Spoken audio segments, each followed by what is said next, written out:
Ni ibyegeranyo TV Rwanda, nizera ko ukomeje kugira ibihe byiza aho uherereye hirya no hino, wowe wakanda subscribe uri uw'agaciro cyane, nawe utarakanda subscribe, nicyo gihe cyawe kugira ngo ukande subscribe ku makuru y'imikino aba agenda avugwa cyane.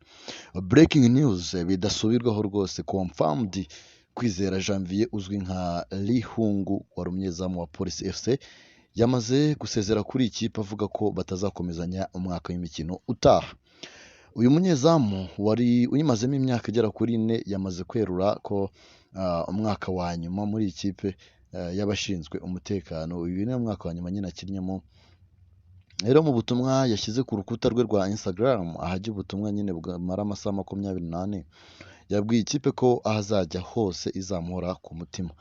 Mu butumwa rero yanditse agira ati mwarakoze muryango mugari wa Police FC, byari iby'agaciro kubana namwe imyaka 4, twabanye cyangwa se twahuye n'ibyiza ndetse n'ibigoye byinshi, ariko twarahatanye kandi tugira byinshi byiza tugeraho, nubwo bitari byoroshye. Aho ngiye nzi ko nzabahoza ku mutima iteka kandi nzahora nshimishwa no kuba umwe mu banyuze mu ikipe ya Police FC.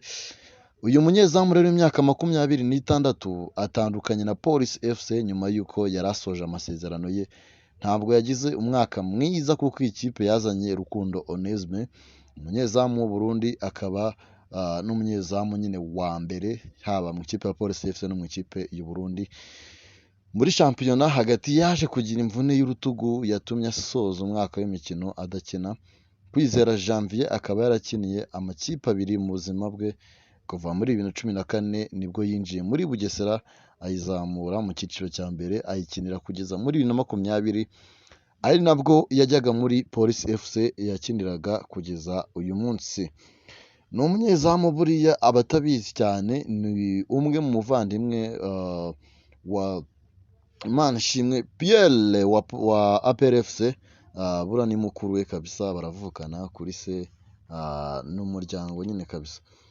Ayo rero usibye ayo ngayo hari n'andi makuru arimo aragenda yandikwa, tugiye kwimurikira muri APR FC. Ni ku mukinnyi wayo ukomoka mu gihugu cya Uganda, ubu nta wundi bamwita Tadeyo Olwanga. Rero yabajijwe inama yagira ubuyobozi bwa APR FC ku bakinnyi bagura. Uyu mugande rero ukina APR FC Tadeyo Olwanga yavuze ko abayobozi ba APR FC bazi umupira ndetse ubu bamaze kubona aho bitagenda neza, bidakeneye ko we hari inama nyine yabagira. Ni mu kiganiro yagiranye n'ikinyamakuru Ibyegeranyo TV cyagarutse ku mwaka we wa mbere muri APR FC, aho yavuze ko yishimiye kuba umwaka we wa mbere muri ikipe y'ingabo z'igihugu yaregukanye igikombe cya shampiyona, aho yabivuze muri aya magambo agira ati meze neza kuko ngeze kuri imwe mu ntego zanjye zo kwegukana igikombe. Turashima Imana ko tucyegukanye kandi tudatsinzwe. Ni ibintu byiza cyane kuko nkeka ko ubu isi yose amakipe nk'ane ariyo yabikoze mu mateka. Yakomeje rero avuga ko umwaka we wa mbere yabonye ikipe ya APR FC ari nziza cyane ndetse na shampiyona irimo ihangana. Ati APR FC ni ikipe nziza cyane na shampiyona irimo ihangana. Ati ndakeka ko umwaka utaha izaba ikomeye kurushaho kuko amakipe bagiye kwicara bakareba uko aho bitagenze neza bakakosora. Ati niteguye ko hazaba harimo ihangana ritandukanye. Rero abajijwe niba umwaka utaha azaba akinira kiri mu ikipe ya APR FC, yagize ati yego, njye nasinye imyaka 2 muri APR FC, ndacyafite undi mwaka muri ikipe.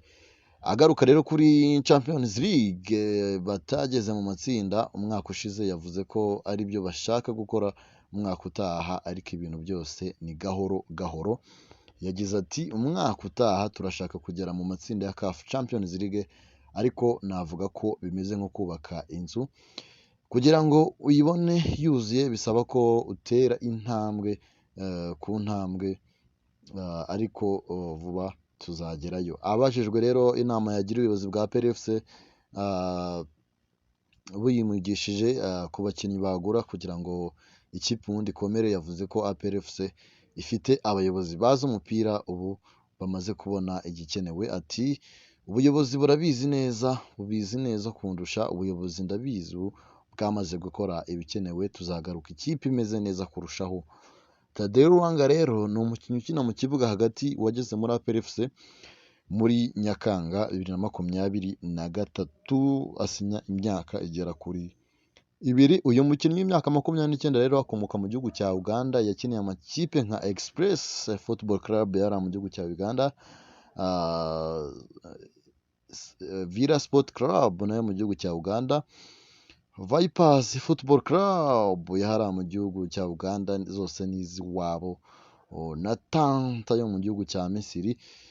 Rero yanakinnye no muri Simba Sport Club yo mu gihugu cya Tanzania na Alta Solal yo muri Djibouti.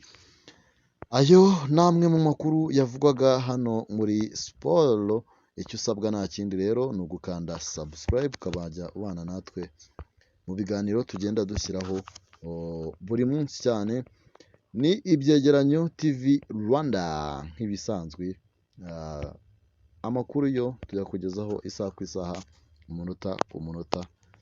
Kanda sabone. Ciao ciao, bye bye.